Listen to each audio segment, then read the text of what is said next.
stakeholders.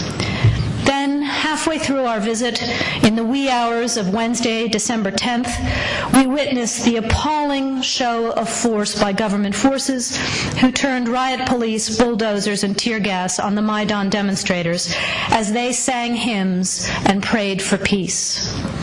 Ukrainians of all ages and backgrounds flooded to the Maidan to protect it. Secretary Kerry wasted no time in expressing the United States' disgust at this decision of the Ukrainian government, and by morning the riot police had been forced to retreat.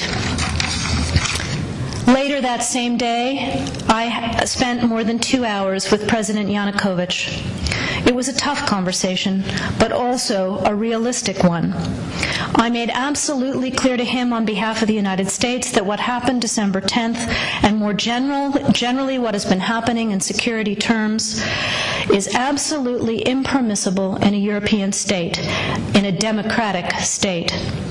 But I also made clear that the United States believes there is a way out for Ukraine, that it is still possible to save Ukraine's European future, and that is where we wanted to see the President lead his country.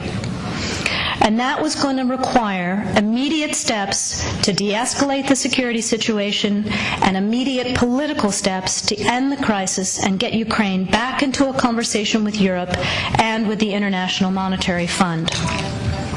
As you all know, and as I'm sure you just heard from Anders and other colleagues, Ukraine's economy is in a dire state, having been in recession for more than a year and with less than 3 months' worth of foreign currency reserves in place.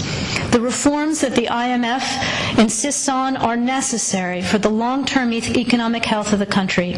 A new deal with the IMF would also send a positive signal to private markets and would increase foreign direct investment that is so urgently needed in Ukraine. Signing the association agreement with the EU would also put Ukraine on a path to strengthening the sort of stable and predictable business environment that investors require. There is no other path that would bring Ukraine back to long-term political stability and economic growth. We also commend the EU for leaving the door open on the association agreement and for continuing to work with the Ukrainian government on a way forward. The Ukrainian parliament has already passed some 18 separate pieces of required legislation in advance of the Eastern Partnership Summit in Vilnius. Although that was a missed opportunity, it would be a huge shame to see 5 years' worth of work and preparation go to waste if the AA is not signed in the near future.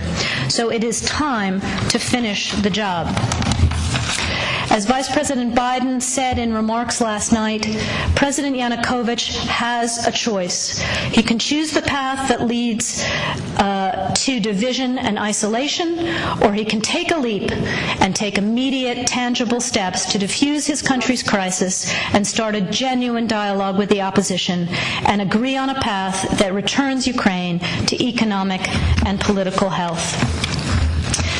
While these are challenging times in many ways, we also can't lose sight of the fact that this is a time for great optimism as well. You only have to be on the Maidan to feel the energy, to feel the hope of Ukrainians coursing through the center of Kyiv and across the country. People are engaging because they know they have a stake in the future of their country. We see energy, we see optimism that simply didn't exist in Ukraine 20 years ago. People are of all ages, of all classes, of all walks of life, are taking ownership of their future and coming out into the streets to demand a European future. They're doing so peacefully, with great courage, and with enormous personal restraint.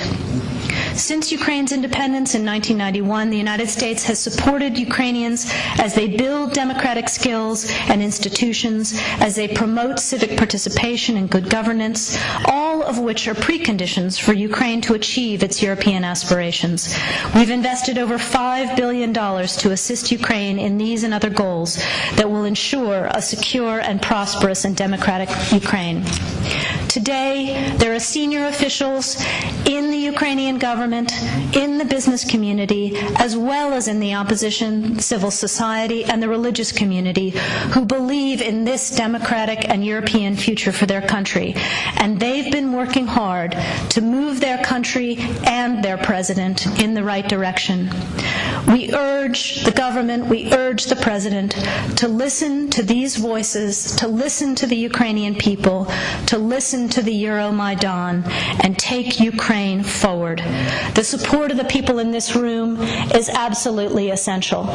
We thank you for all you are doing. We thank you for your partnership all these years, and we look forward to continuing to stand shoulder to shoulder with you as we take Ukraine into the future that it deserves. Thank you very much for the time today.